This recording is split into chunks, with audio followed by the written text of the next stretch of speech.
pertanyaan apa saja yang kita bahas hari ini gitu ya, insyaallah. Namun sebelumnya kawan-kawan semua, seperti biasa sambil menunggu, saya akan sedikit memberikan satu informasi bagi kawan-kawan yang belum mengunjungi Instagram Wadah Inspirasi. Wadah Inspirasi akan membagi-bagi kuota. Semoga yang sedikit ini bisa berguna dan bermanfaat bagi kawan-kawan semua, khususnya untuk menunjang sama-sama kita ke akhirat. 5 GB bisa mengantarkan kita ke surga, insya Allah. Bagi kawan-kawan yang ingin mendapatkan kuota ini, bisa langsung gabung di Instagram kita, informasinya lengkap di sana, di Wadah Inspirasi 20.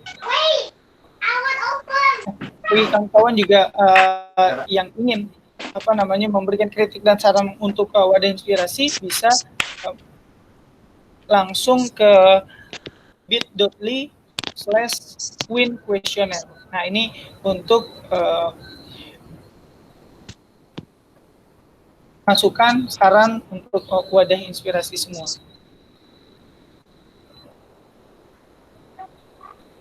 Oke, dan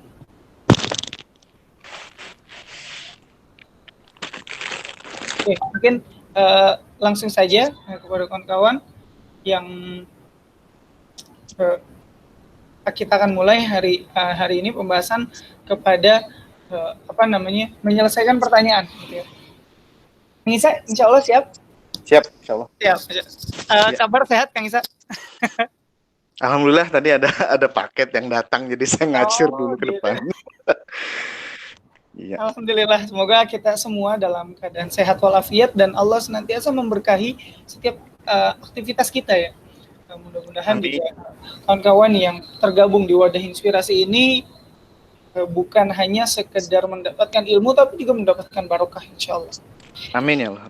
Mungkin bisa langsung kepada Kang Isa. Pada Kang Saif Muhammad Isa, saya persilahkan. Baik, bismillahirrahmanirrahim. Assalamualaikum warahmatullahi wabarakatuh. Alhamdulillahirabbil alamin, assalatu wassalamu ala asyrafil anbiya'i wal mursalin wa ala alihi wa sahbihi ajmain. Segala puji bagi Allah Subhanahu wa taala atas limpahan nikmat dan rahmatnya. Mudah-mudahan kita diberikan kekuatan oleh Allah Subhanahu wa taala untuk selalu bisa bersyukur kepadanya dan menggunakan nikmat yang telah Dia berikan kepada kita untuk kebaikan dan untuk di atas jalan ketaatan kepada Allah Subhanahu wa taala. Salawat dan salam akan selalu terlimpahkan kepada Nabi Muhammad SAW, kepada keluarganya dan kepada sahabatnya. Mudah-mudahan kita semua diberi kekuatan juga oleh Allah untuk meneladani beliau serta meneladani sikap hidup ya. Sikap hidup, napak tilas, sepak terjang, segala yang pernah dilakukan oleh beliau dan orang-orang di sekitar beliau. Baik, terima kasih banyak kepada Om Job yang telah memberikan kesempatan kepada saya dan teman-teman sekalian. Jadi memang masuk beberapa pertanyaan ya yang cukup cukup menarik dan sulit. Pertanyaan-pertanyaan sulit ya. Karena memang sesi yang paling saya ngeri adalah sesi tanya jawab ya. Khawatir saya tidak memiliki pengetahuan tentang pertanyaan-pertanyaan tersebut. Nah, cuman memang ada hikmahnya juga ya. Ini juga jadi sesi tanya jawab ini juga menjadi masukan-masukan bermanfaat untuk saya, sehingga nanti bisa menambah ilmu juga buat saya. Nah, kawan-kawan sekalian, pertanyaan pertama saya bacain aja ya. Kata orang, sejarah itu selalu berulang. Apakah dulu kondisi Andalusia mirip-mirip dengan kondisi umat Islam saat ini? Kalau memang iya, kita bisa runut dan teliti caranya agar Islam bisa bangkit kembali. Dari Kang Muhammad Irfan. Ya, jadi di dalam studi-studi kesejarahan gitu ya, itu ada yang namanya teori spiral, kalau nggak salah. Itu ada teori spiral. Jadi teori spiral itu adalah sebuah teori yang menyatakan bahwa segala fenomena-fenomena sejarah ya, yang dahulu pernah terjadi, yang dulu pernah ada, itu biasanya akan terjadi lagi di masa berikutnya ya. Jadi sejarah itu berulang. Kalau ada yang mengatakan seperti itu, sejarah itu berulang, memang biasanya betul. Ya benar, memang sejarah itu berulang. Kenapa? Karena biasanya pola-polanya mirip.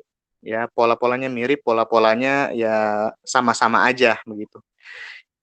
Yang berbeda adalah periodenya, zamannya yang berbeda, kemudian orang-orang yang menjadi pelaku-pelaku sejarahnya berbeda begitu. Nah, tetapi fenomena-fenomenanya, pola-polanya mirip, ya mirip-mirip. Sebagaimana yang dahulu pernah diungkap juga dalam pertemuan-pertemuan yang lalu, ya, ketika kita ngobrol-ngobrol tentang Andalusia gitu. Jadi dahulu sebelum Islam masuk ke Andalusia, ya kan, Andalusia berada dalam kondisi yang sangat terpuruk begitu, yang sangat terpuruk, dalam kondisi yang sangat memprihatinkan, orang-orangnya teraniaya, ya, penduduknya mengalami penderitaan yang sangat berat begitu. Mereka ditindas, mereka dianiaya, mereka diperbudak oleh penguasa-penguasanya, oleh raja-rajanya, begitu kira-kira. Nah, setelah Islam masuk ke situ, ya, dibawa oleh para penakluk Muslim, ya, Tariq bin Ziyad, Tharif bin Malik, misalnya Musa bin Nusair, misalnya, dan komandan-komandan Muslim lainnya. Maka setelah itu terjadilah perubahan besar-besaran di Andalusia, gitu. Nah, dari yang tadinya tidak sejahtera, maka menjadi lebih sejahtera, ya. Kepemimpinan yang tadinya sangat-sangat brutal, barbar, ya, tidak adil, berubah menjadi kepemimpinan Islam yang sangat adil, kepemimpinan Islam yang mengayomi, ya, seluruh warga negaranya, baik mereka Muslim maupun non-Muslim, dari berbagai bangsa, dari berbagai etnis, berbagai suku, semuanya diayomi dan dilindungi oleh pemerintahan Islam gitu, oleh daulah Islam. Nah, hal itu mirip dengan apa yang terjadi pada bangsa Arab gitu, kawan-kawan sekalian. Mirip dengan yang terjadi pada bangsa Arab. Dahulu bangsa Arab juga begitu, ya. Ketika Islam belum diturunkan di sana, apa yang terjadi pada bangsa Arab? Ya, kebanyakan orang Arab, ya, hidup secara nomaden, ditindas misalnya, banyak terjadi ketidakadilan, ya, namanya juga zaman jahiliyah kan gitu. Namanya juga zaman jahiliyah, ya. Orang-orang miskin menjadi semakin miskin karena terjerat dan tercekik oleh riba yang diaplikasikan oleh orang-orang kaya begitu. Tapi setelah Islam diturunkan oleh Allah Subhanahu wa taala kepada Nabi Muhammad Shallallahu alaihi wasallam, yang terjadi adalah perubahan besar-besaran, ya, perubahan besar-besaran yang kalau kata para aktivis itu revolusioner katanya. Wah, perubahan yang sangat menyeluruh dan mendasar yang kemudian berhasil meningkatkan kesejahteraan, ya, umat manusia, bukan hanya kaum muslimin tetapi juga non muslim, itu di kawasan seputaran Jazirah Arab itu, ketika kekuasaan Islam baru hanya mencapai jangkauan Jazirah Arab gitu. Jadi ketika Nabi Muhammad Shallallahu Alaihi Wasallam wafat, rentang kekuasaan Islam itu sudah mencapai seluruh Jazirah Arab yang pada hari ini kita kenal terbagi-bagi ke dalam kurang lebih 7 negara, ya. Arab Saudi, Qatar, Uni Emirat Arab, gitu-gitu, Bahrain, ya kan, Yaman, Oman, itu negara-negara yang berbeda-beda begitu. Tetapi dulu ketika Rasulullah Shallallahu Alaihi Wasallam wafat, Jazirah Arab berada di bawah satu pemerintahan yang berdaulat, yaitu Daulah Islam gitu, yang di dalamnya diterapkan syariat Islam secara menyeluruh dan total. Begitu kira-kira kawan sekalian. Nah, jadi kalau misalnya berdasarkan pertanyaan dari Kang Muhammad Irfan itu tadi, memang iya sejarah itu berulang, ya, sejarah itu memiliki pola-polanya dan biasanya dia akan terus berulang kayak begitu, terus berulang kayak gitu, ya. Kayak misalnya sebelum terjadinya keruntuhan Islam biasanya terjadi dulu persengketaan, perselisihan, perang saudara, sesama kaum muslimin bermusuhan satu sama lain. Baru setelah itu yang terjadi adalah apa? Keruntuhan, kehancuran kaum muslimin karena serangan bangsa-bangsa lain, ya, karena serangan bangsa-bangsa lain. Contoh, di Andalusia, ya, pada akhir-akhir periode menjelang runtuhnya kekuasaan Islam di Andalusia pada tahun-tahun 1492, ya, yang terjadi apa?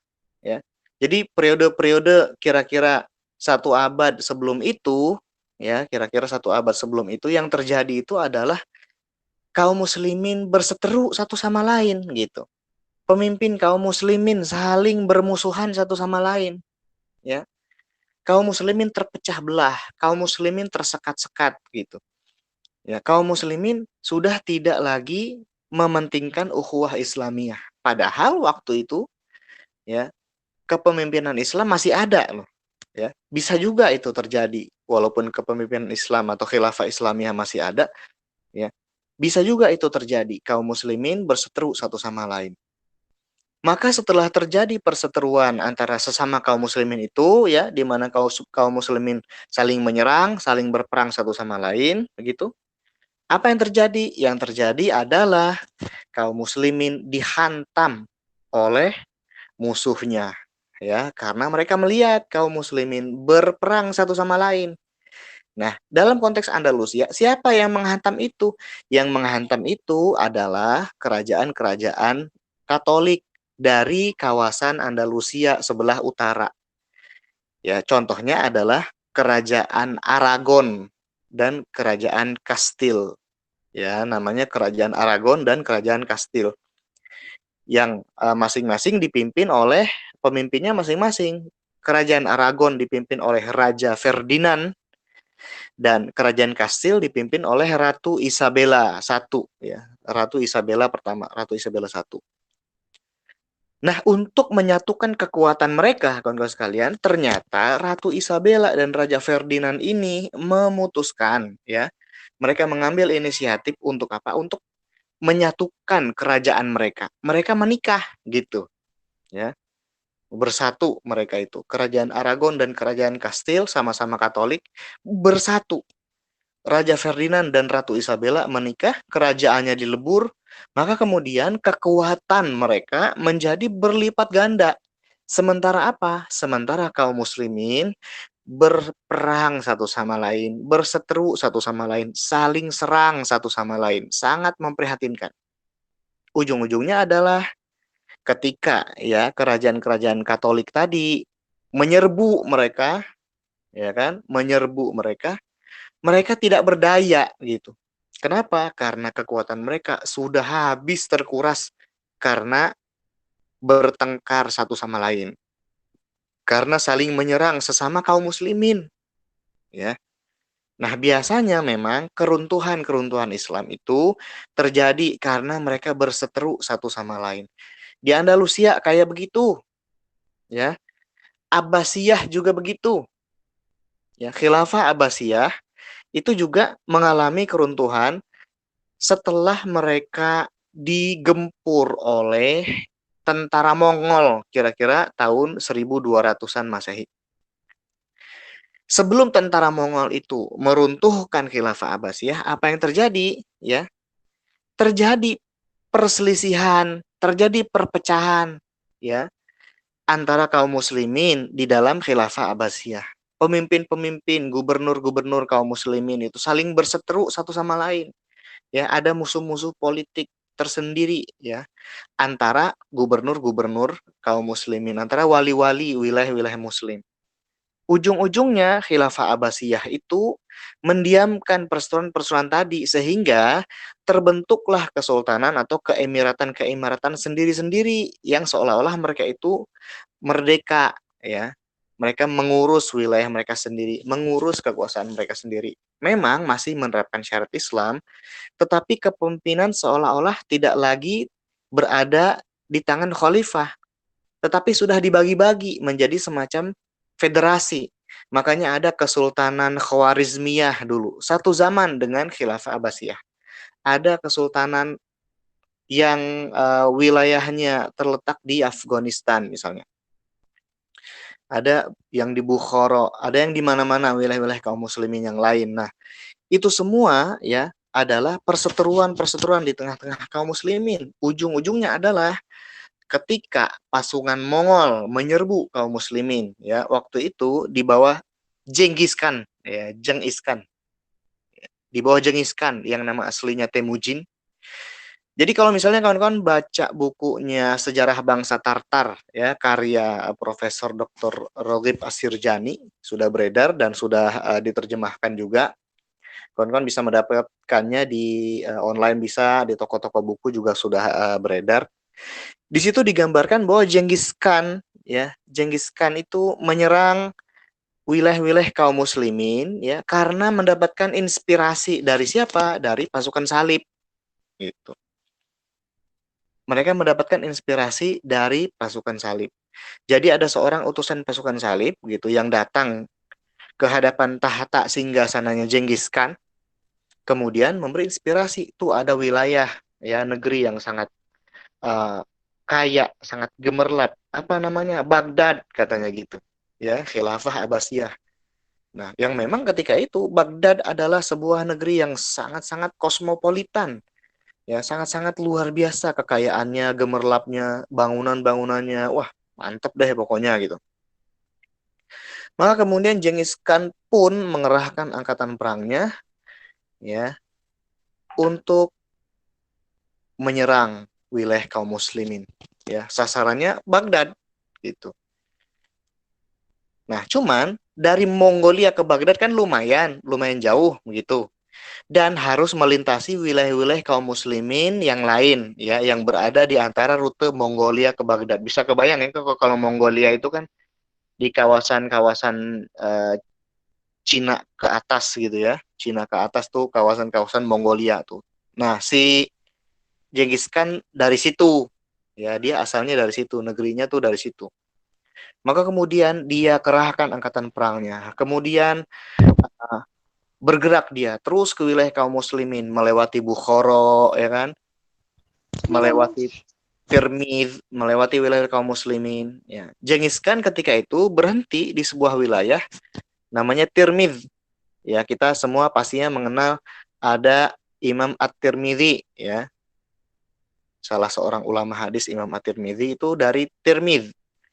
Genghis Khan sampai juga ke wilayah Tirmidz itu adalah wilayah kaum muslimin dan berhasil dikuasai oleh Genghis Khan. Tetapi Genghis Khan kemudian berhenti di situ. Dia mengutus seorang komandannya dan mengutus hanya 20.000 prajurit saja dari Tirmiz itu, teman-teman sekalian. Hanya 20.000 prajurit dari Tirmiz dia utus untuk apa? Untuk menaklukkan wilayah-wilayah sisanya sampai menuju Baghdad gitu. 20.000 prajurit saja, enggak seberapa. Ya enggak? Cuma 20.000 prajurit orang Mongolia di bawah komandan seorang Mongol yang diperintahkan oleh Genghis Khan. Hanya dengan pasukan sesedikit itu, mereka mampu untuk menaklukkan wilayah-wilayah di sepanjang Tirmidz menuju Baghdad. Subhanallah bihamdi. Padahal apa? Padahal kaum muslimin ya berkali-kali lipat lebih banyak. Pasukan kaum muslimin berkali-kali lipat lebih banyak. Ya kita bayangkan saja dari Tirmidz menuju Baghdad itu ada berapa negeri kaum muslimin yang harus mereka taklukkan. Dan seharusnya ada berapa banyak pasukan kaum muslimin yang bisa berjihad dan menahan gempuran mereka. Ya, tetapi saking mereka itu lemah, saking kaum muslimin itu berpecah belah, ya, sesama pemimpin kaum muslimin tidak saling mempercayai satu sama lain. Ujung-ujungnya mereka ngeper melihat pasukan Mongol. Itulah yang kemudian disabdakan oleh Rasulullah Shallallahu Alaihi Wasallam bahwa ketika ya ketika semangat jihad itu sudah hilang, sudah padam di dada kaum muslimin, maka Allah Subhanahu wa taala akan mencabut karisma, mencabut rasa takut dari musuh-musuh Islam terhadap kaum muslimin. Ya makanya 20.000 orang pasukan Mongol berhasil menaklukkan wilayah-wilayah dari sepanjang Tirmidz menuju Baghdad. Ketika mereka tiba di Baghdad, yang terjadi adalah pembantaian. Yang terjadi adalah, ya sebagaimana kita lihat dalam sejarah, mereka menghabisi Baghdad sehabis-habisnya. Membunuh bahkan sampai disebutkan jutaan orang. Ya, dibunuh, nggak perempuan, nggak laki-laki, nggak anak kecil, orang tua. Semua dibunuh oleh tentara Mongol. Ya, bahkan yang namanya Sungai Tigris, Sungai Efrat, ya, itu hitam airnya karena apa? Karena mereka membuang buku-buku yang ada di perpustakaan-perpustakaan, salah satunya di Baitul Hikmah, itu salah satu perpustakaan besar di Baghdad, dibuang buku-bukunya ke Sungai Tigris dan Sungai Efrat. Ya, bahkan mereka bisa menjadikan buku-buku yang ada di sungai yang tersimpan di perpustakaan itu sebagai jembatannya. Subhanallah bihamdihi. Padahal prajurit yang dibawa oleh pasukan Mongol itu hanya 20.000 orang saja, sedikit banget gitu loh. Ya, ngeri ya. Khalifahnya sendiri ya ditangkap, kemudian dihabisi, dibunuh, disiksa. Begitu kawan sekalian. Nah, artinya memang sejarah berulang. Pokoknya kelihatan dah kalau misalnya kaum muslimin sudah bercerai-berai, sudah saling berseteru satu sama lain, kalah dah pokoknya. Akan datang nanti musuh, ya musuh Islam yang sebenarnya nggak seberapa gitu, tapi berhasil ya memusnahkan kaum muslimin begitu. Nah, demikian wallahu alam dari pertanyaan Kang Muhammad Irfan. Selanjutnya ini pertanyaan kedua ya. Assalamualaikum, izin bertanya. Dahulu Islam pernah berjaya di Andalusia atau yang sekarang Spanyol atau Portugal. Tapi kenapa sekarang penduduk Islam minoritas di sana? Apa penyebabnya, Ustadz? Bagaimana kondisi masyarakat Muslim pada saat Andalusia runtuh? Nah, di Andalusia, kawan-kawan sekalian, waktu itu Muslim menjadi mayoritas. Ya, ketika kekuasaan Islam tegak di sana, ya, khilafah Islamiyah tegak di sana, kaum muslimin menjadi minoritas. Tetapi tetap saja, walaupun muslim menjadi minoritas dan kekuasaan Islam serta pemerintahan Islam berikut syariat Islam ditegakkan di sana, bukan berarti Islam menghabisi agama-agama lain, tidak. Islam sangat menjunjung toleransi. Ya, demikian Allah Subhanahu wa taala menyatakan dalam Al-Qur'an, la ikraha fid din wa qad tabayyana ar-rusydu minal ghayy. Ya, jangan, tidak boleh memaksakan agama. Ya, tidak boleh memaksakan agama. Nah, kawan-kawan sekalian, itu adalah prinsip dasar dalam Islam. Kita kagak boleh memaksakan orang masuk Islam. Itulah juga yang diterapkan oleh pemerintahan Islam dan kekuasaan Islam dahulu, gitu. Walaupun Islam kuat, berkuasa, tidak boleh dia memaksakan agama kepada orang lain. Ya, bahkan Islam sangat mengayomi agama-agama lain. Makanya ketika Andalusia, kekuasaan Islam di Andalusia sedang jaya-jayanya, akan tetap kita temukan ada komunitas orang Yahudi, ada komunitas orang Nasrani, begitu. Karena Islam sangat menjunjung tinggi toleransi. Bahkan orang-orang Yahudi dan Nasrani di Andalusia juga ikut disejahterakan oleh pemerintahan Islam pada saat itu, begitu. Bahkan salah seorang cendekiawan barat, sejarawan barat, namanya David Levering Lewis, dalam salah satu karyanya tentang Andalusia, dia menyebutkan bahwa ketika penakluk-penakluk Muslim itu datang ke Andalusia, itu yang seneng itu adalah kaum Yahudi. Ya, kaum Yahudi itu yang seneng. Kenapa? Sebab mereka tahu, mereka paham bahwa orang-orang Islam tidak akan memaksakan agama kepada mereka. Mereka bisa hidup bahagia, sejahtera, dan tenang di bawah naungan pemerintahan Islam. Begitu kan sekalian. Nah, tetapi sekarang kenapa kok di daratan Spanyol, ya, Portugal yang dahulunya itu adalah Andalusia dan kaum muslimin mayoritas di sana, kok jadi sepi? Nah, itulah yang terjadi ketika orang-orang Katolik ya dari kerajaan Aragon dan Kastil itu tadi menggulirkan apa yang disebut sebagai Reconquista. Reconquista. Ya, Reconquista itu artinya penaklukan kembali, ya. Reconquer istilahnya dalam bahasa Inggris, Reconquista dalam bahasa Spanyol begitu. Jadi mereka melakukan berbagai kampanye-kampanye militer ya untuk menaklukkan kembali apa? Untuk menaklukkan kembali yang namanya wilayah-wilayah Andalusia yang dulunya dikuasai oleh kaum muslimin ya. Satu persatu ya, satu persatu negeri kaum muslimin yang ada di Andalusia mereka rebut kembali ya. Terutama dari kerajaan Kastil dan kerajaan Aragon yang sudah bersatu itu merebut kembali ya wilayah-wilayah yang tadinya dikuasai oleh kaum muslimin. Ya, mereka merebut Sevilla misalnya, Sevilla ya bacanya, tulisannya Sevilla, bacanya Sevilla. Mereka merebut Toledo, mereka merebut Barcelona, mereka merebut Madrid, ya, merebut kota-kota dan wilayah-wilayah yang lain sampai yang terakhir ya, kepemimpinan Islam yang terakhir runtuh di Andalusia itu adalah Granada gitu. Ya, Kesultanan Keemiratan Granada yang sultan terakhirnya adalah Abu Abdillah ya, Sultan Abu Abdillah atau orang-orang Spanyol menyebutnya Boabdil itu, Sultan Abu Abdillah atau Boabdil. Nah, Granada adalah pertahanan kaum muslimin yang terakhir dan berhasil direbut oleh orang-orang Nasrani Katolik dari kerajaan Kastil dan Aragon ya.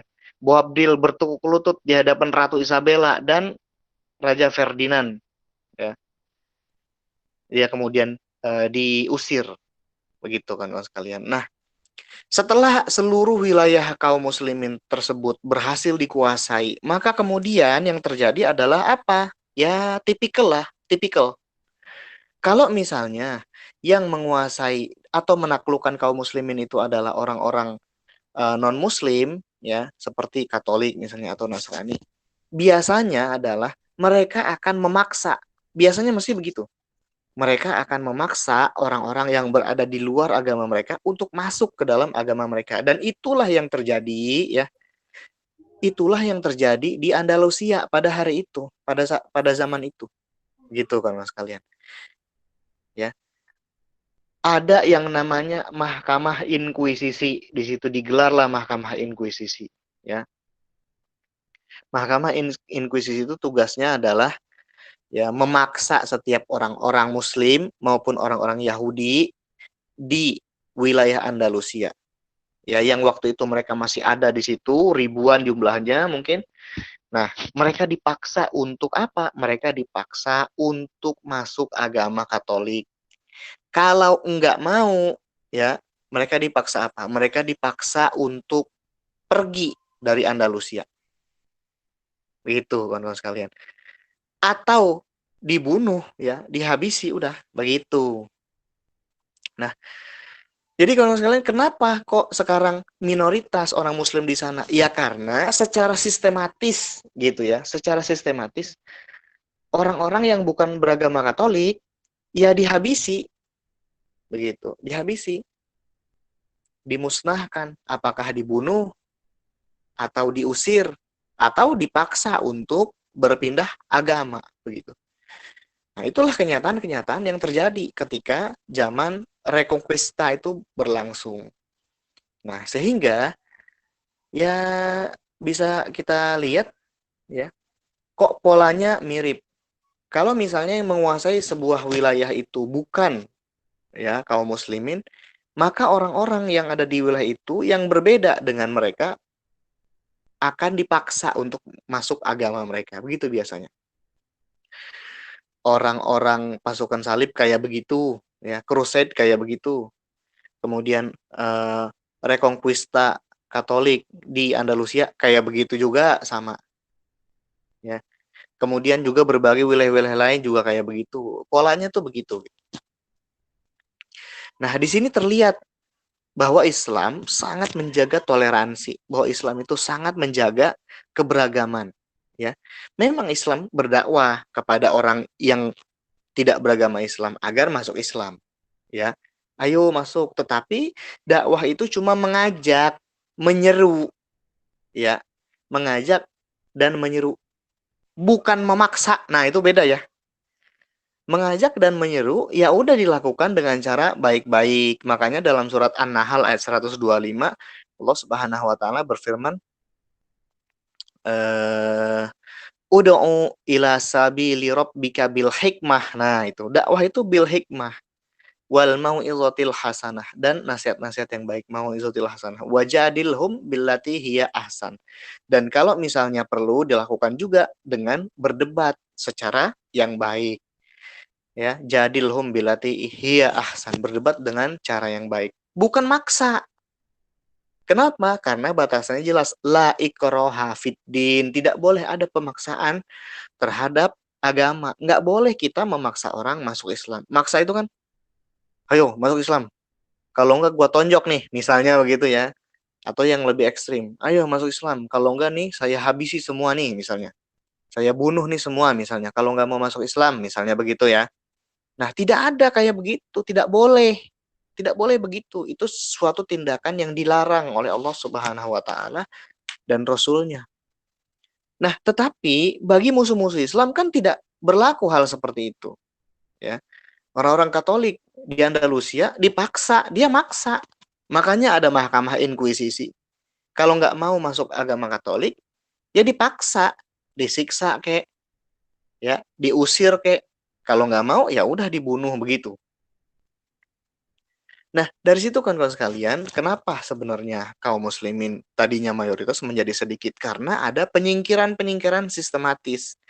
Berbeda, ya, berbeda dengan peradaban Islam.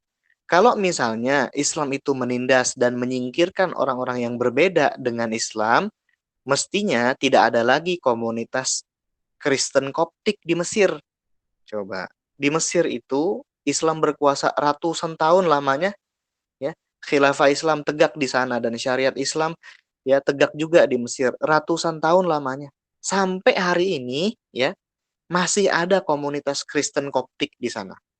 Orang Kristen tapi etnisnya Koptik, gitu, dari bangsa Koptik, Kipti, gitu kan Mas sekalian. Artinya mereka tidak dianiaya dong dalam Islam.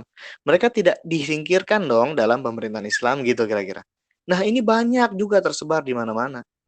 Di Suriah sampai hari ini masih ada komunitas Kristen, gitu. Nah, demikian pertanyaan kedua dari Kang Alfian Mutakin ya. Selanjutnya, nih pertanyaan ketiga. Saya mau nanya, katanya kita gak boleh belajar dari sejarah, karena sejarah itu tergantung oleh siapa yang menulisnya. Misal penulisnya adalah orang yang pro atau kontra dengan sejarah tersebut. Pertanyaan dari Kang Purnama Hasdar. Ya.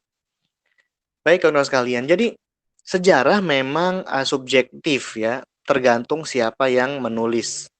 Ya, bahkan kalau menurut perkataannya Robert the Bruce, ya, salah seorang bangsawan Skotlandia yang bertempur bersama dengan William Wallace, ya, dia bilang sejarah ditulis oleh orang-orang yang menggantung para pahlawan katanya. Iya, luar biasa. Jadi memang sejarah itu subjektif, tergantung siapa yang menulis, tergantung siapa yang membuat, tergantung siapa yang mengamati. Sejarah berkaitan erat dengan latar belakang orang yang menulisnya, dengan keberpihakan orang yang menulisnya, ya. Misalnya satu contoh nih, sejarah penaklukan Konstantinopel oleh Sultan Muhammad Al-Fatih, ya. Sultan Muhammad Al-Fatih, Fatih Sultan Mehmed Han. Nah, sejarah penaklukan Konstantinopel dari sudut pandang orang-orang yang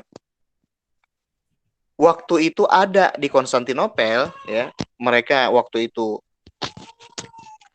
ada di Konstantinopel, contohnya catatan-catatan dari Kritofoulos misalnya, atau catatan-catatan dari Doukas. Jadi Doukas ini adalah salah seorang menteri Doukas ini adalah salah seorang menterinya Kaisar Konstantin Palaiologos, ya, Kaisar Bizantium terakhir waktu itu. Dia salah seorang menterinya, dan si Doukas ini mencatat, ya, hari demi hari berganti gitu-gitu ketika Konstantinopel dikepung oleh Sultan Muhammad Al-Fatih dan pasukan kaum muslimin, ya, dari bangsa Turki gitu. Nah, kira-kira kalau misalnya kita bayangkan kira-kira seperti apa sih catatan-catatan si Doukas, ya, dalam record dia tentang sejarah hari-hari itu, ya kan? Pastinya dia akan mencatat bahwa sultan yang kejam gitu-gitu kan. Nah, bisa kita bayangkan kayak gitu. Sultan yang kejam itu sedang berada di depan gerbang kota, dia mengepung seluruh wilayah Konstantinopel. Artinya karena dia itu berpihak, ya, kepada Bizantium, maka tentunya catatan-catatan sejarah yang dia buat, ya, tentunya akan menjelek-jelekan Turki Utsmani, akan menjelek-jelekan Sultan Muhammad Al-Fatih. Wajar, ya, karena dia ada di pihak Bizantium, karena dia ada di Konstantinopel, begitu. Nah, tetapi berbeda. Misalnya, kalau catatan-catatan sejarah itu ditulis oleh para sejarawan Turki Utsmani, misalnya, ya, catatan-catatan yang ditulis oleh Aulia Çelebi, misalnya, salah seorang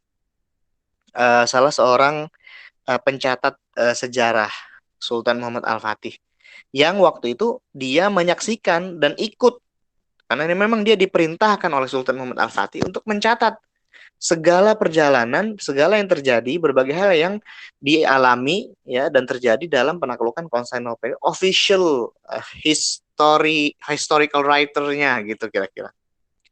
Nah, tentunya apa yang akan kita temukan? Ya, tentunya keagungan-keagungan Sultan Muhammad Al-Fatih dong gitu.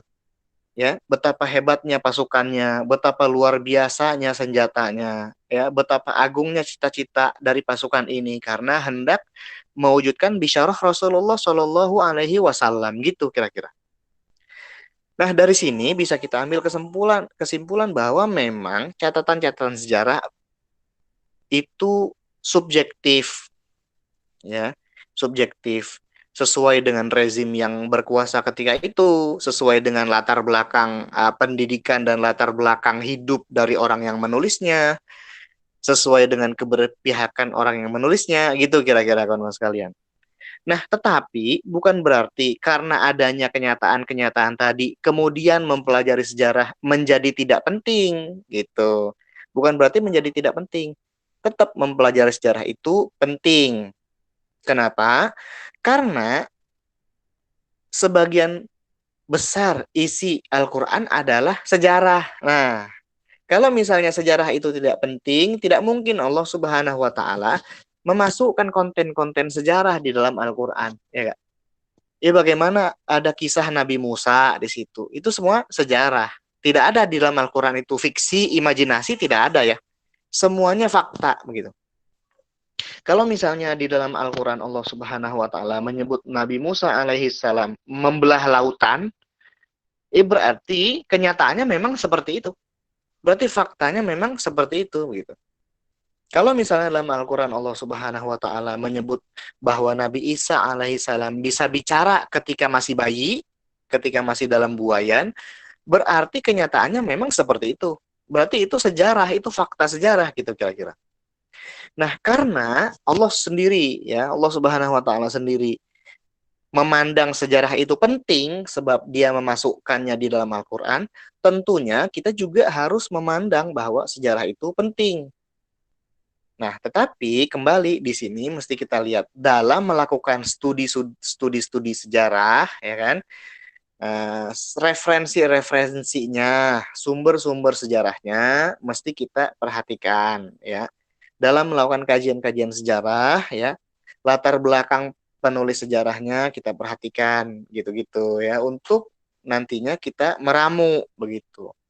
Yang mana nih catatan-catatan yang lebih mendekati kepada kebenaran, keotentikannya gitu kira-kira teman-teman sekalian. Nah, ya, sehingga jadi hal-hal yang terkait dengan sejarah yang tadi itu, jangan sampai menyurutkan langkah kita untuk belajar sejarah, ya.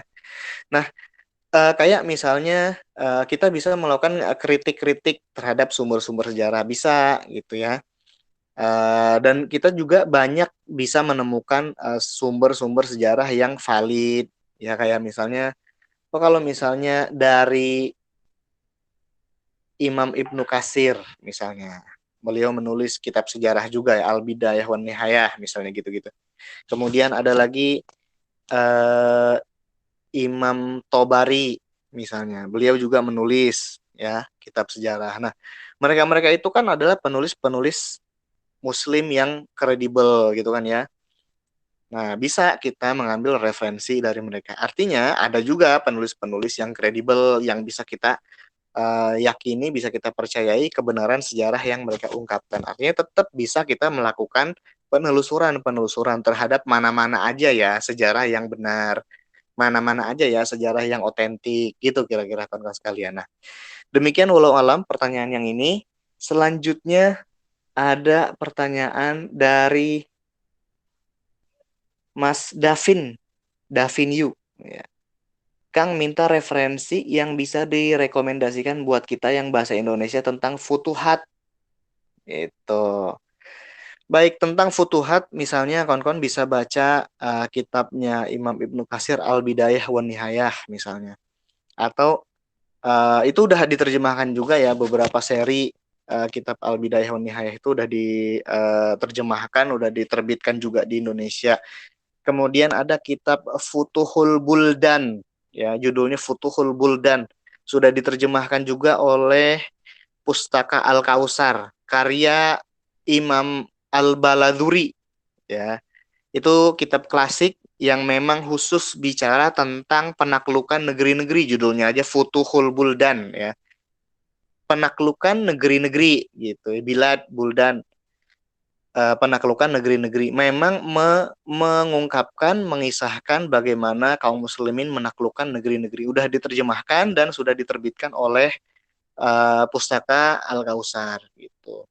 Nah, kawan-kawan juga bisa merujuk buku-buku Bangkit dan Runtuhnya Daulah-Daulah Islam yang juga diterbitkan oleh Pustaka Al-Kausar, misalnya Bangkit dan Runtuhnya Khilafah Umayyah misalnya, sudah diterbitkan dan diterjemahkan juga. Ada juga Bangkit dan Runtuhnya Khilafah Abbasiyah, ya. Bangkit dan Runtuhnya Andalusia, itu menceritakan berbagai fenomena-fenomena dalam penaklukan atau futuhat kaum muslimin. Nah, di situ digambarkan dengan sangat luar biasa, dengan sangat besar sekali bahwa kaum muslimin menaklukkan dengan cara yang sangat agung, dengan cara yang sangat manusiawi, ya. Itulah Islam. Nah, demikian pertanyaan selanjutnya ini ada dari Kang Bagus Pradana, ya. Apa bedanya Menteri Propaganda dan Menkominfo? Ya, itu kemarin waktu kita ngobrol-ngobrol tentang propaganda komik, ya. Jadi di situ sedikit saya singgung ada Menteri Propaganda. Menteri Propaganda itu adalah sebuah jabatan yang ketika itu khusus dimiliki oleh seorang Jerman, ya. Karena jabatan Menteri Propaganda ini sangat populer ya di zaman pemerintahannya Adolf Hitler, Nazi, ya, Nazi Jerman waktu perang-perang dunia kedua gitu. Jadi dalam struktur pemerintahannya Adolf Hitler ini ada Kementerian Propaganda. Menteri propagandanya namanya Joseph Goebbels. Jadi Joseph Goebbels ini kawan-kawan sekalian adalah seorang Jerman yang badannya kecil, ya, tapi tajam gitu. Tajam matanya, tajam lidahnya, tajam instingnya. Untuk apa? Untuk memanipulasi berbagai hal, ya. Memanipulasi loh. Iya betul, memanipulasi. Kenapa? Sebab tugas dia sebagai menteri propaganda salah satunya adalah mewujudkan apa yang dikatakan oleh Adolf Hitler. Apa kata-kata Adolf Hitler itu? Nah, jadi Adolf Hitler pernah bilang begini, kesalahan yang dipropagandakan terus-menerus bisa berubah menjadi kebenaran, kata dia begitu. Ya. Nah, artinya kawan-kawan sekalian, tugas menteri propaganda adalah memanipulasi image, memanipulasi citra dari pemerintahan Adolf Hitler gitu. Kalau misalnya pemerintahan Adolf Hitler itu bagaimana suka ngebantai misalnya, ya, dia menginisiasi Perang Dunia Kedua misalnya begitu. Nah, maka tugas menteri propaganda ini adalah memanipulasi ya agar citra image Adolf Hitler dan pemerintahannya itu terlihat baik, terlihat bagus di mata rakyatnya dan di mata dunia. Makanya dia akan menguasai berbagai bentuk media.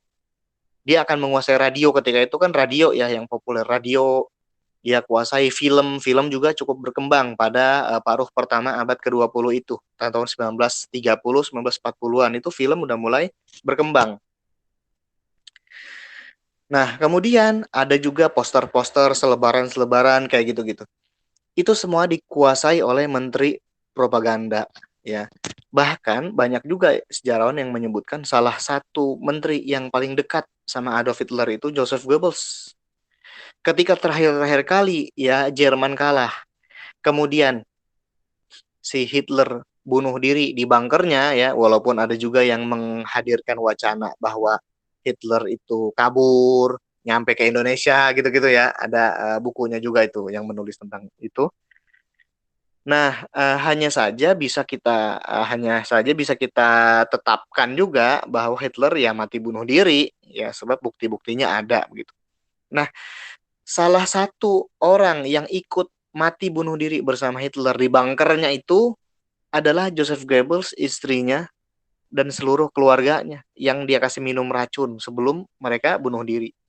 Gitu, kawan-kawan sekalian. Nah, jadi memang Joseph Goebbels ini adalah pendukung setia sehidup semati sama Adolf Hitler gitu. Nah, kira-kira menteri propaganda itu seperti itu pada zaman itu. Nah, saya rasa sangat berbeda dengan Menkominfo pada zaman kita sekarang ya, Menkominfo pada zaman kita sekarang begitu. Bedanya dari mana? Bedanya dilihat dari tugas-tugasnya mungkin gitu ya. Bedanya dilihat dari job description Menkominfo gitu-gitu ya. Ya Menkominfo itu kan memblokir memblokir situs-situs yang tidak baik misalnya gitu. Terus porno dan sebagainya, mengelola penyiaran kayak gimana gitu-gitu kan ya tugasnya. Ya kayaknya nggak se ekstrim menteri propaganda zaman Hitler dulu begitu ya. Nah, cuman kurang tahu juga ya kalau misalnya di dalam kementerian Menkominfo itu ada tugas-tugas khusus yang mengharuskan mereka untuk memanipulasi agar citra pemerintah misalnya jadi keren, jadi bagus gitu, padahal sebenarnya uh, sepak terjang dan kinerja mereka kurang-kurang bagus ya. Ya, maka mungkin bisa aja ada persamaannya dengan Menteri Propaganda. Nah, memang perlu pendalaman lagi. Cuman jawaban saya adalah kalau Menteri Propaganda zaman itu berbeda sama Menkominfo zaman kita sekarang, kawan-kawan sekalian. Baik, pertanyaan selanjutnya dari Mbak Sulastri ya. Bagaimana membedakan komik yang dibuat memang semata-mata karena seni dan komik yang terdapat propaganda di dalamnya? Nah, ini pertanyaan yang asik juga ini kawan-kawan sekalian. Saya pengen jawab kira-kira kayak begini ya. Segala bentuk seni segala bentuk seni itu biasanya baik secara sadar maupun tidak sadar ya. Segala bentuk seni itu biasanya ada propagandanya. Biasanya ya. Contoh Contoh misalnya beberapa waktu yang lalu ya kan, beberapa waktu yang lalu itu ada artis ya gak? Ada artis yang waktu itu berfoto tanpa busana.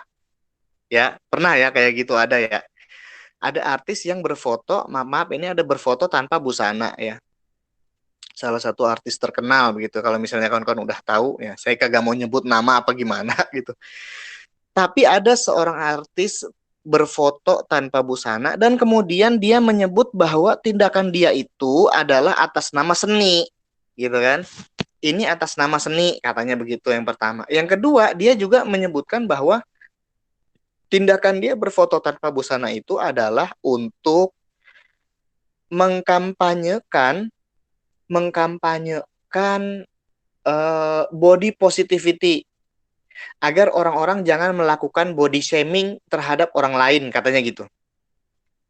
Agar orang-orang jangan melakukan penghinaan-penghinaan hanya karena bentuk badan, bentuk fisik orang, gitu kira-kira. Ya, katanya begitu. Itu tujuan mulia dia melakukan itu, gitu.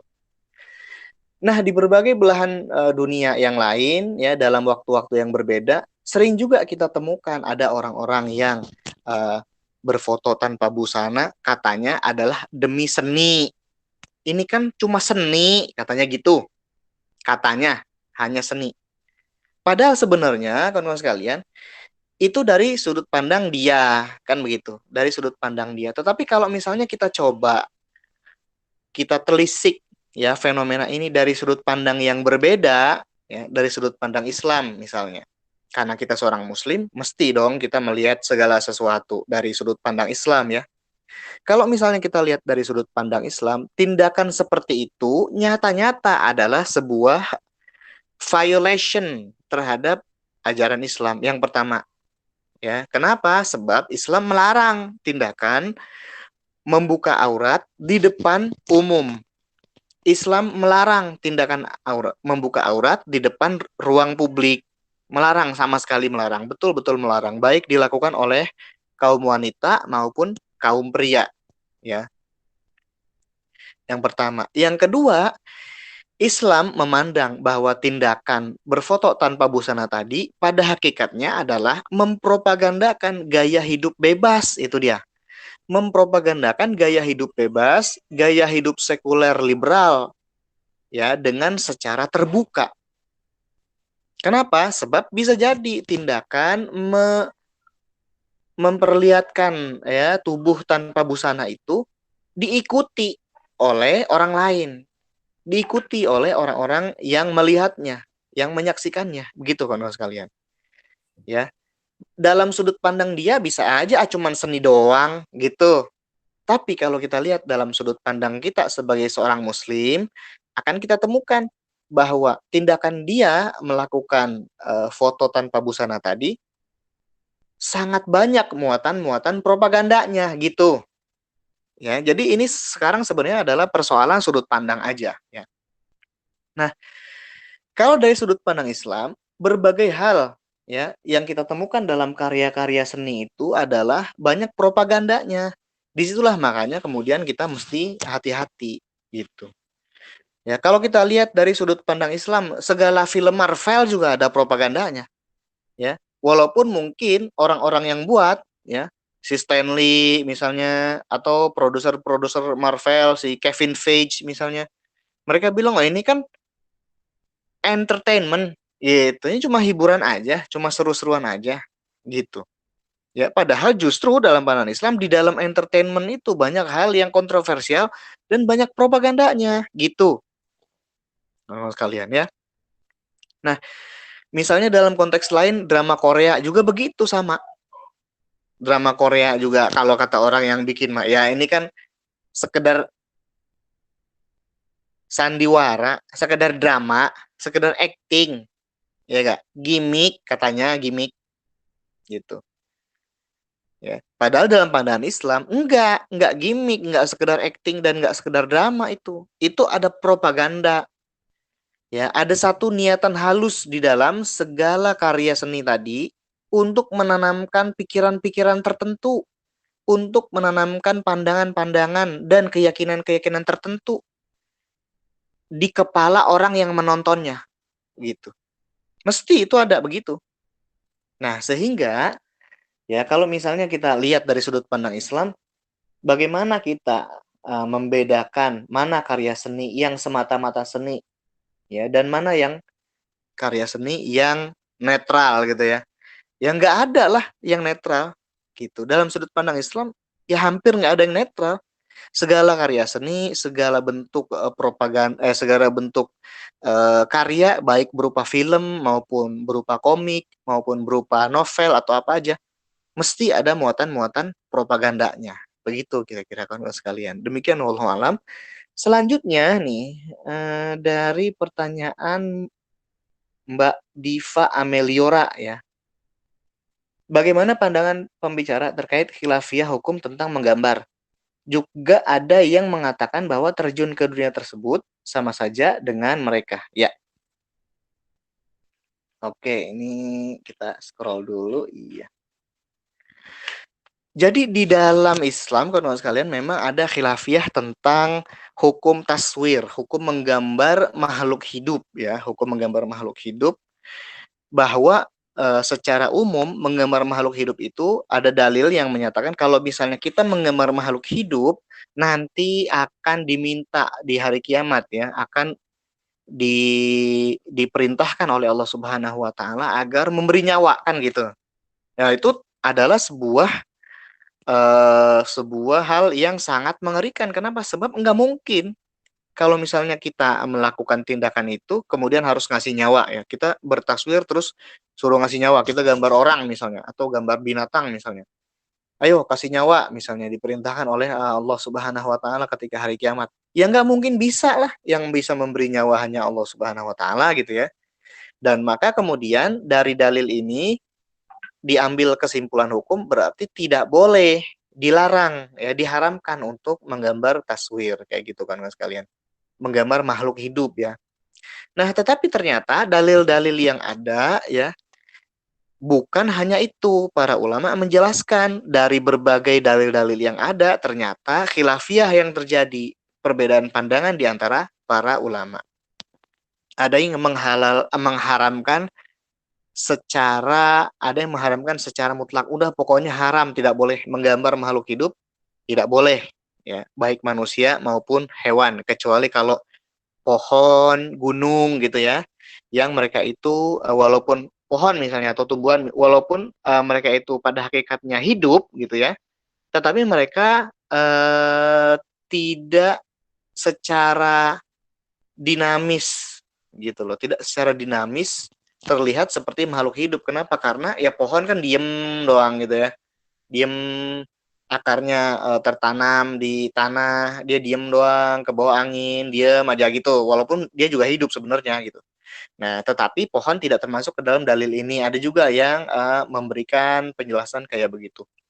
Ada juga yang memberikan penjelasan bahwa oh konteks hadis itu ya, konteks dalil tadi itu hanya kepada benda-benda atau karya-karya taswir yang nantinya akan disembah, katanya gitu. Sebab ketika Nabi Muhammad Shallallahu Alaihi Wasallam mengeluarkan hadis, mengeluarkan dalil tentang taswir tadi, itu berada dalam kondisi di mana orang bertaswir pada saat itu, ya, di mana pada saat itu orang kalau menggambar makhluk hidup seperti menggambar manusia ataupun menggambar hewan, ya, itu pasti dalam konteks untuk disembah gitu, katanya dalam beberapa penjelasan yang lain. Itu untuk disembah, ya. Orang kalau taswir pada zaman Nabi Muhammad SAW pasti untuk dijadikan berhala.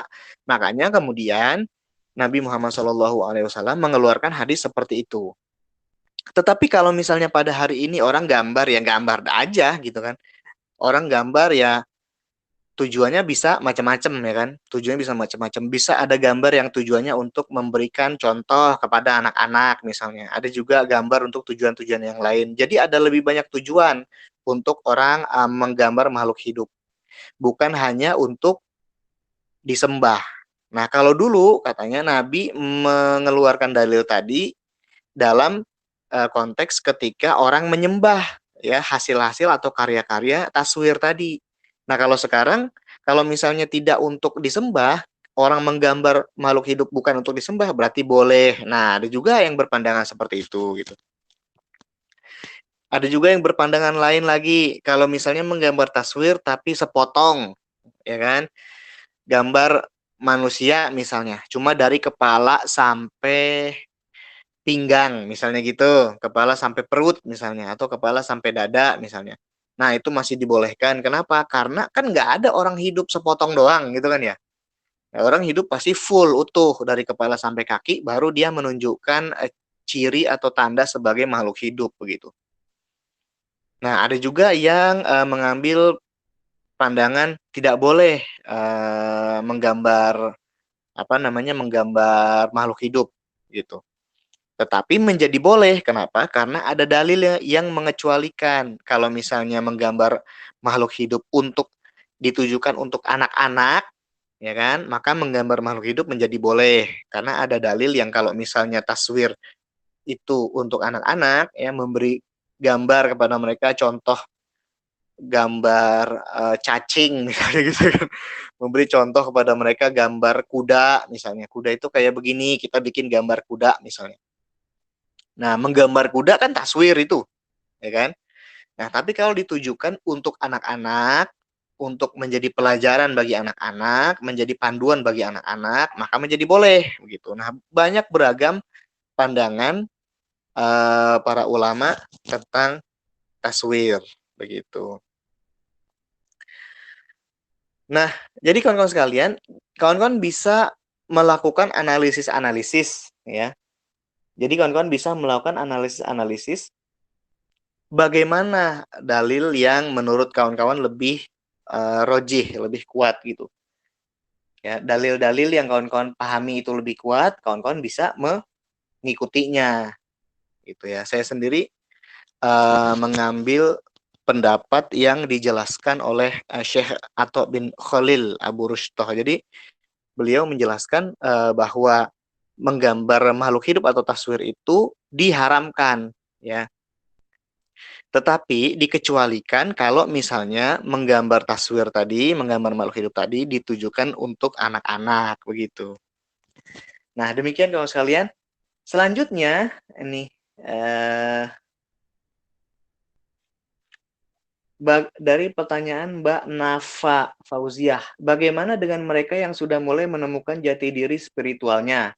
Apakah telah memuaskan mereka atau sebaliknya membuat mereka kebingungan dan malah terasing dengan modernitas? Sejauh mana dunia sufi menjawab itu semua dan bagaimana peran serta lembaga-lembaga tasawuf dan thariqah selama ini? Mohon dijawab. Jadi kawan-kawan sekalian, menemukan jati diri kita sebagai seorang muslim, ya, menemukan jati diri kita sebagai seorang muslim itu bukan berarti harus membuat kita terasing dari kehidupan duniawi. Enggak begitu, ya. Menemukan identitas sejati kita sebagai seorang muslim tidak berarti membuat kita menjadi harus mengasingkan diri, misalnya, atau beruzlah misalnya. Enggak. Ya, kenapa? Sebab kawan-kawan sekalian, menjadi seorang muslim sejati bisa kita lakukan hari ini, sekarang gitu ya.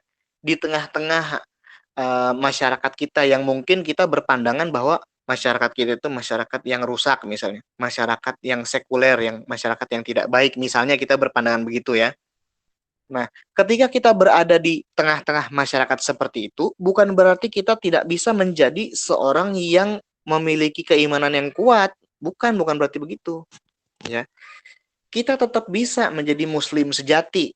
Ya, walaupun misalnya di tengah-tengah masyarakat yang tidak baik, tetap kita bisa. Ya, tetapi mungkin saja ujiannya lebih berat, ya kan? Mungkin saja ujiannya lebih berat, mungkin saja tantangannya lebih besar, gitu. Ada sedikit ilustrasi ya, teman-teman sekalian. Jadi dulu ketika belum diangkat menjadi nabi, ya kita bisa melihat Rasulullah Shallallahu Alaihi Wasallam hidup di tengah-tengah masyarakat yang rusak, ya enggak? Yaitu masyarakat jahiliyah, gitu. Nabi Muhammad hidup di tengah-tengah masyarakat jahiliyah yang sehari-harinya mabok, gitu, yang sehari-harinya berzina, gitu, yang sehari-harinya makan riba, sehari-harinya mengubur anak perempuan karena malu, coba begitu. Tetapi bisa kita melihat Nabi Muhammad Shallallahu Alaihi Wasallam enggak jadi kayak mereka gitu kan. Nabi Muhammad Shallallahu Alaihi Wasallam tetap baik, tetap mulia, bahkan mendapatkan gelar Al-Amin, ya, mendapatkan gelar Al-Amin yang dipercaya begitu. Nah, dari sini bisa kita ambil kesimpulan bahwa bisa aja kok orang ya tetap baik walaupun berada di tengah-tengah masyarakat yang tidak baik, ya. Tetapi tentunya tantangan yang akan dihadapi akan lebih berat, akan lebih besar, ya. Nah, misalnya ada seorang santri, misalnya seorang santri, dia hidup di tengah-tengah kawasan prostitusi misalnya, ya kan? Nah, bisa aja itu terjadi. Jadi dia hidup di tengah-tengah kawasan prostitusi. Dia santri misalnya.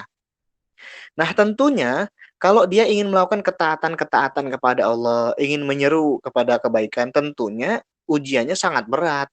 Lah orang di sekitar dia itu kebanyakan apa namanya? PSK misalnya gitu. Ya kan, kebanyakan penyalur-penyalur PSK misalnya. Ya tentunya kalau misalnya dia ingin menyeru kepada yang baik, ayo sholat gitu. Ayo kita memperbaiki diri, jangan melakukan pekerjaan-pekerjaan yang tidak baik. Tentunya akan mendapatkan perlawanan dong, akan mendapatkan tentangan dong dari orang-orang di sekitarnya. Ya. Ketika dia ingin sholat berjamaah misalnya, pas lewat keluar mau ke masjid dikatain, soleh amat sih, ayo sini main dulu ke sini misalnya gitu-gitu ya kan. Nah, tentunya akan mendapatkan berbagai tantangan, ujian yang sangat berat. Kayak gitu. Nah, ketika kita ya berada di tengah-tengah masyarakat yang tidak baik, kita tetap bisa menjadi orang baik. Tetap kita bisa menjadi orang yang beriman, bertakwa. Tetapi hati-hati, ujiannya berat, ya, ujiannya berat. Kita dibolehkan untuk berpindah. Boleh kita berpindah. Aduh, saya ngeri kalau misalnya di sini mulu, misalnya ada seorang santri tinggal di tempat tinggal di kawasan prostitusi misalnya, ya. Ketika dia merasa, aduh, saya takut nih kalau misalnya tinggal di sini terus, nanti saya bermaksiat kepada Allah, khawatir terjerumus ke dalam kemaksiatan misalnya. Atau kalau misalnya saya diem di sini terus saya berdakwah, khawatir ntar saya dianiaya sama penyalur-penyalur PSK misalnya. Nah, dibolehkan dia berpindah dari tempat itu kepada tempat lain yang lebih baik, boleh, ya.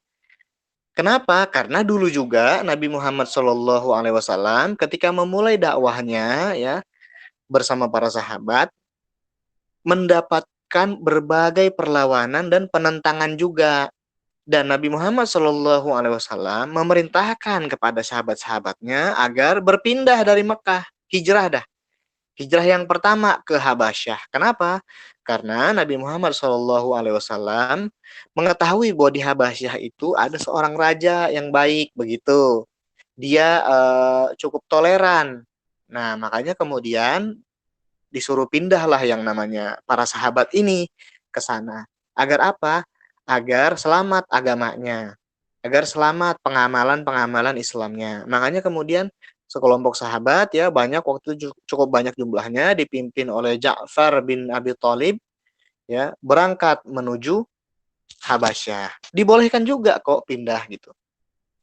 Nah, artinya kawan-kawan sekalian, kita lihat seberapa jauh kekuatan kita, seberapa jauh potensi yang kita miliki. Kalau misalnya kita khawatir ya bahaya ya akan menimpa diri kita, pindah aja nggak apa-apa. Ya, tapi kalau misalnya kita kuat, ada yang mendukung dan melindungi kita gitu ya. Nah, Nabi Muhammad SAW waktu itu ketika para sahabat hijrah ke Habasyah, beliau nggak ikut hijrah. Kenapa? Karena waktu itu beliau mendapatkan perlindungan, ya, mendapatkan naungan yang sangat kuat juga dari kabilahnya, dari Bani Hashim, Bani Abdul Muthalib, gitu. Kuat itu perlindungannya, sehingga tidak ada orang yang berani menganiaya Nabi Muhammad SAW. Tapi kan tidak begitu dengan sahabat-sahabatnya. Ada yang budak, ada yang pendatang, yang nggak punya perlindungan sama sekali di Mekah. Maka Nabi Muhammad SAW memerintahkan mereka hijrah, begitu kan sekalian. Nah, kemudian malah terasing dengan modernitas Ya nggak perlu terasing juga sih dengan modernitas gitu ya. Nah, tetapi harus bisa memanfaatkan modernitas agar bisa mendekat kepada Allah Subhanahu wa taala dan bisa menyerukan orang-orang agar juga mendekat kepada Allah Subhanahu wa taala begitu. Nah, kalau tentang sufi, sejauh mana dunia sufi menjawab itu semua dan bagaimana peran serta lembaga-lembaga tasawuf dan thariqah selama ini. Nah, itu saya kurang-kurang tahu ya tentang dunia sufi, lembaga-lembaga sufi saya kurang-kurang tahu. Jadinya saya kalau mau jawab tentang hal ini, saya takut juga gitu. Jadi mendingan gak usah saya jawab gitu ya. Nah, selanjutnya kan sekalian ada pertanyaan lagi nih. Abis deh. Ya, abis. Demikianlah pertanyaan-pertanyaan yang masuk ke dalam list saya, kawan-kawan sekalian, dan mudah-mudahan bisa menambah inspirasi buat saya sendiri tentunya, dan buat kita semua pada umumnya. Demikian, billahi taufik wal hidayah. Wassalamualaikum warahmatullahi wabarakatuh. Saya kembalikan kepada Om Jovan. Masya Allah. Waalaikumsalam warahmatullahi wabarakatuh. Terima kasih banyak Kang Isa. Jazakumullah khair atas setiap pertanyaan, jawaban dari pertanyaan-pertanyaan yang sudah diajukan gitu ya. Yep. Kawan-kawan sekalian, alhamdulillah kita sudah sampai di penghujung acara. Hanya saja teman saya ingin memberikan informasi lagi terkait dengan program kita, yaitu bagi-bagi buku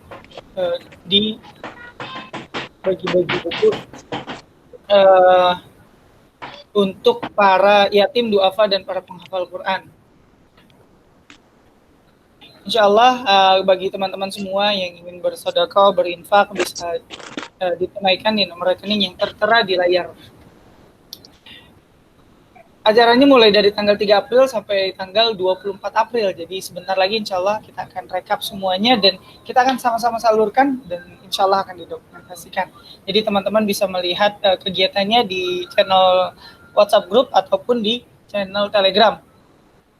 Nanti juga kita akan posting.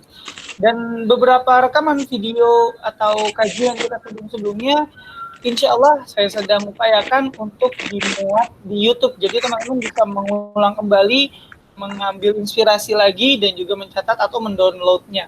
Bebas gitu ya, insya Allah. Ya, mungkin ini itu informasi yang bisa disampaikan. Oh, ada lagi informasinya yaitu tentang giveaway. Teman-teman jangan lupa bahwa akan ada 5 kuota, paket kuota 5 GB, paket kuota untuk teman-teman semua. Informasi lebih lanjutnya bisa kunjungi di Instagram kita @wadaiinspirasi20. Nah, bagi teman-teman yang ingin berkritik dan saran, boleh silahkan di bit.ly/win-questionnaire. bit.ly/win-questionnaire. Insya Allah setiap masukan teman-teman semua adalah inspirasi buat kita mengembangkan wadah inspirasi agar manfaatnya bisa dirasakan oleh halayak ramai, bisa dirasakan oleh masyarakat luas. Abdurrahman bin Auf. Sekian dari saya, teman-teman sekalian. Mari sama-sama kita tutup dengan menggalah sifat dan doa kita. Luar biasa. Beliau pernah mendapatkan keuntungan satu peti emas di satu malam. Gak bisa tidur, gelisah. Istrinya tanya, kenapa Abdurrahman? Dia bilang, saya nggak bisa tidur. Belum pernah ada keuntungan sebesar ini. Kata istrinya, lalu apa keinginan? Dia bilang, saya ingin keluarkan jalan Allah. Saya nggak mau simpan di rumah saya malam ini. Nggak mau nabung. Kalau kita subhanallah baru untung 1 juta sudah antri sejam di bank. Ini nggak mau nabung. Keluarin malam ini, sedekahin semua untuk fakir miskin. Istrinya juga salehah. Nggak seperti sebagian muslimah. Maaf, saya nggak singgung muslimah di belakang sana. Tapi ada orang begitu suaminya dapat untung, sebelum disedekahin, sebelum kasih orang tuanya, sebentar dulu, jatah saya mana? Ini enggak, istrinya mengatakan sedekahin. Ayo kita sama-sama. Dibungkuslah emas-emas itu, koin-koin emas, dirham emas itu, kemudian dibagiin, habis. Subhanallah, karena ikhlasnya mensedekahkan semua keuntungan malam itu, besok dalam riwayat saya dikatakan datang 2 peti keuntungan dengan produk yang sama. 2 peti emas, dikeluarin sama Abdurrahman 2 peti emas. Hari ketiga datang 3 peti keuntungan. Dikeluarkan hari keempat datang 4 peti. Begitu terus sampai Abdurrahman memiliki sebuah gudang penuh dengan emas. Waktu Abdurrahman radhiyallahu anhu meninggal dunia, waktu mau dibagi warisannya, itu emas-emasnya saking sudah ditumpuk-tumpuk sampai melengket satu sama yang lain. Waktu mau dipisahin, dibagi, itu harus pakai kampak. dan yang mengkampa itu tangannya sampai memar luka. Saking banyaknya. Selalu sedekah. Setiap hari beli 33 budak dibebasin. Setiap hari beli budak bebasin. Setiap hari datangkan 30 kafilah, ya 30 ekor unta untuk diparkir, ditaruh di tengah-tengah jalan Madinah, lalu pegawainya berteriak, Abdurrahman membagi-bagi buat kalian, silakan, semua ambil kebutuhannya.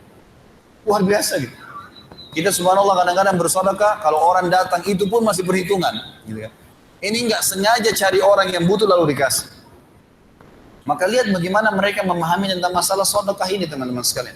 Dalam hadisnya dikatakan sedekah tutfi'u ghadabur rahman. Sedekah itu bisa meredam murkanya Allah.